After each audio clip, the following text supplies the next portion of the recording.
দেখো, প্রথম কথা যেটা লিখেছে যে sports minister part of the show flow ছিলেন না, ছিলই না। অনলি চিফ মিনিস্টার ছিলেন, শাহরুখ খান ছিলেন, সৌরভ গাঙ্গুলি ছিলেন।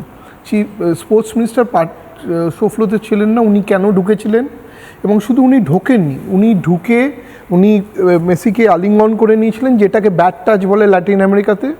এবং উনি এই যে তুমি বললেন না যে 3টে ফটোগ্রাফার, উনি নিজেরই 10জন ইউটিউবার আর ফটোগ্রাফারকে নিয়ে ঢুকেছিলেন নিজের মাইলেজ নেওয়ার জন্য।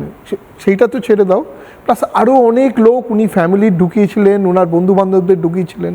বেসিক্যালি উনি একটা পাবলিক ইভেন্টকে উনি ওনার প্রাইভেট ইভেন্ট বানাতে চেয়েছিলেন, এবং সেটা পাবলিক ডোমেনেই রয়েছে, সবাই দেখতেই পেয়েছিল যে উনি কীরমভাবে ঘিরে ধরেছিলেন। আর শুধু তুমি যেটা আর একটা কথা যেটা ভেরি ইম্পর্ট্যান্ট বললেন, শুধু অরূপ বিশ্বাস না, এটা তো পুলিশেরও বিশাল বড় গাফিলতি ছিল।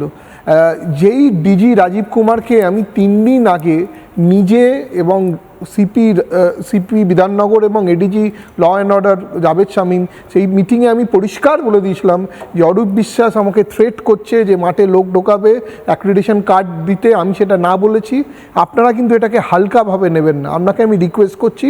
আর উনি আমাকে ভয় দেখাচ্ছেন যে কেন ওনার নাম শো ফ্লোতে নেই। আমি তাকে বলেছিলাম যে এটা উনি বলে নয়, সারা ইন্ডিয়াতে যে ইভেন্ট হচ্ছে সেখানে চিফ মিনিস্টার ছাড়া কোনো অন্য ব্যক্তির অ্যালাউড নেই।